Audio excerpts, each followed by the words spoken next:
اور سچے مومنوں کا حال اس وقت یہ تھا کہ جب انہوں نے حملہ آور لشکروں کو دیکھا تو پکار اٹھے کہ یہ وہی چیز ہے جس کا اللہ اور اس کے رسول نے ہم سے وعدہ کیا تھا۔ یعنی جس کے اندر ایمان ہوتا ہے تو اسے تمام اللہ کی آیات پہ یقین ہوتا ہے، تو اس کی زندگی میں جب کوئی نعمت اور اللہ کا فضل آتا ہے تو بھی وہ شکر کرتا ہے اور اس کو اللہ سے منسوب کرتا ہے کہ اللہ کی رحمت، اس کا فضل مجھ پہ ہوا۔ اور جب اس کے اوپر پریشانی مشکل کا وقت آتا ہے تو بھی اس کو پورے طریقے سے اللہ کے وعدوں پہ یقین ہوتا ہے کہ اللہ کا وعدہ تھا نا، اللہ نے بتایا تھا کہ مشکل وقت آئے گا، تو جب وہ اس کو فیس کرتا ہے تو وہ اسی یقین کے ساتھ کرتا ہے کہ یہ اللہ کا وعدہ تھا، وہی پورا ہو رہا ہے۔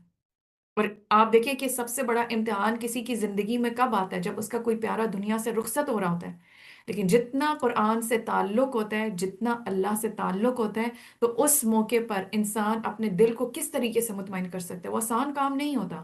کسی عزیز کو اپنے آنکھوں کے آگے اس دنیا سے جاتے ہوئے دیکھنا، اٹس ناٹ ایزی۔ تو اس موقع پر اللہ کے ان وعدوں پہ یقین کہ اللہ کا وعدہ تھا نا، یہی ہم قرآن میں پڑھتے آئے ہیں، تو یہ سچا ہے، یہ ہونا تھا۔ تو ایمان والوں کا جہاں پہ منافقین کا حال بتایا گیا، اب مومنین کا حال بتایا جا رہا ہے کہ اس سخت آزمائش کے وقت میں مومنوں کا حال کیا تھا کہ وہ پکار اٹھے، یہ وہی چیز ہے جس کا اللہ اور اس کے رسول نے ہم سے وعدہ کیا تھا۔ اللہ اور اس کے رسول کی بات بالکل سچی تھی، اس واقعے نے ان کے ایمان اور ان کی سپردگی کو اور زیادہ بڑھا دیا۔ سبحان اللہ!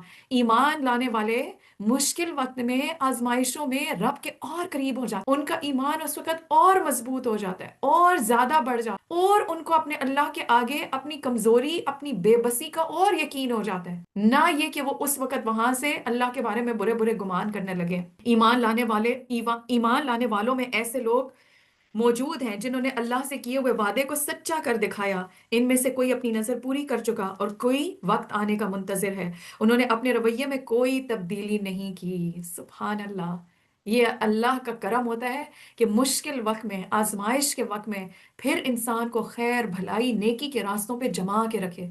ایک ہوتا ہے ہم جب اچھے حالات میں ہوتے ہیں اور اس وقت ہم سموتھلی اللہ کے دین کا کام کر رہے ہیں، نیکی کر رہے ہیں، عبادات کر رہے ہیں، خدمت کر رہے ہیں، اور ایک وقت آتا ہے امتحان کا، آزمائش کا، مصیبت کا، جب ہم سے اپنا آپ نہیں سنبھالا جا رہا ہوتا۔ وہ وقت ہوتا ہے امتحان کا کہ کیا اس موقع پر بھی میں اپنی اس خدمت کو، میں اپنی اس عبادت کو، میں اپنی اس نیکی کو، اس کو کر سکتی ہوں یا میں اس سے مڑ جاتی ہوں۔ تو یہاں پہ کیا بتایا جا رہا ہے کہ انہوں نے اپنے رویے میں کوئی تبدیلی نہیں کی۔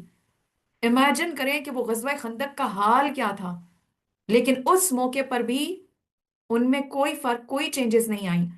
یہ سب کچھ اس لیے ہوا تاکہ اللہ سچوں کو ان کی سچائی کی جزا دے، اور منافقوں کو چاہے تو سزا دے اور چاہے تو ان کی توبہ قبول کر لے۔ بے شک اللہ غفور الرحیم ہے۔